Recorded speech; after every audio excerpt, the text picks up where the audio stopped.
Okay, chapter 18 is kind of a follow up to chapter 17. It's called What a Brainiac 9 Ways to Be Smart. So, in this chapter, we're going to kind of take a step back from emotional intelligence and IQ intelligence and talk about some other ways people can be smart because it's not just about having a control of your emotions or being book smart. We all have many ways we have intelligence. So here are our objectives for this unit. It's a very short unit. We're going to talk about basically a psychologist, Howard Gardner's theories of multiple intelligences. And you'll just need to know what those are. And then after we talk about it, you're going to have an assignment to take a look at your own intelligences to see where your strong points are, and that will be submitted for a grade. So, like many psychologists and researchers, most of these ideas come forth when a person is sitting in a college class. And in 1983, Howard Gardner was a student at Harvard University, and he created his theory of multiple intelligences. He said, instead of us thinking of people as having one way to be smart, there are actually 9 ways people express their intelligences.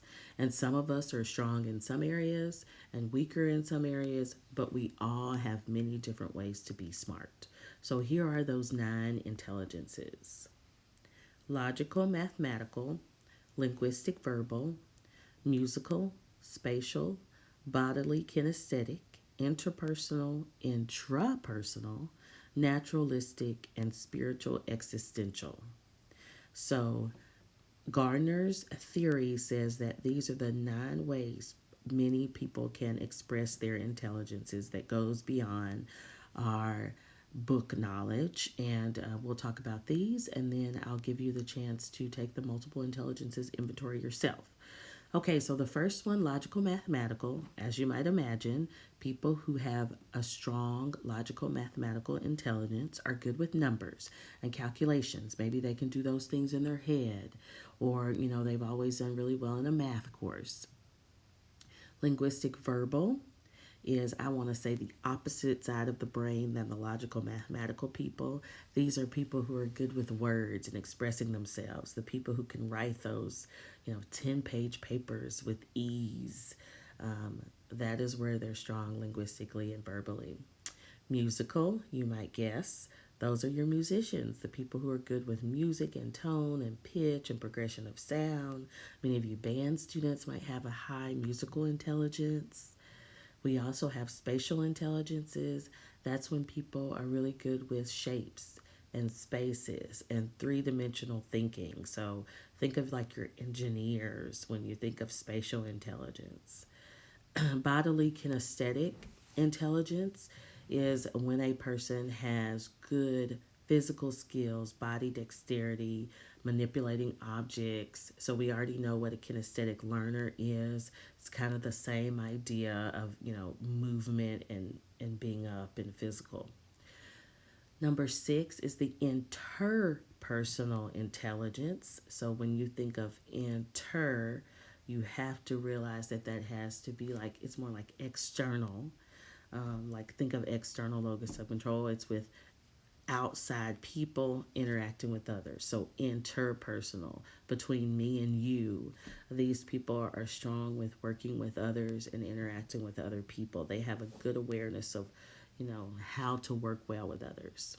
Not to be confused with interpersonal intelligence is intrapersonal intelligence, and that is having a good understanding of yourself and reflecting on your own human condition. So these are the people who are very intrinsic. So they're aware of their own emotions and feelings and what's going on with them, and very self-aware, intrapersonal. Then we have naturalistic, and what would an intelligence be without having the naturalistic people included? These are people who are really good with nature and patterns in nature and the earth's natural resources, kind of your outdoorsy people. And lastly, we have the spiritual existential, And these are people who are deep thinkers, and they think, critical thinkers who think about life and philosophy and, what is the meaning of life and death, and they reflect, and they're all cerebral all the time. So, those are the 9 multiple intelligences. And what you're going to find as you are taking the multiple intelligence inventory yourself is that you might be strong in more than one area. You may have strong intelligence in multiple areas. And you may also find when you look at the handout, you will see that there's a cluster, that there are 3 clusters, and you could be strong in some of those areas. So after you complete the multiple intelligences inventory, and I know it's going to be electronic, so you probably will have to use paper to complete it on your own so that you can calculate everything, then your assignment will be to kind of do a little reflection on, whether or not how accurate you think the information is.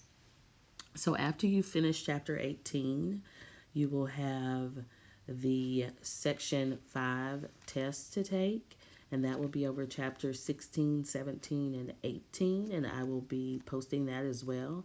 So just make sure that you have all of your notes and all of your materials ready for doing that, okay? And that is it for chapter 18.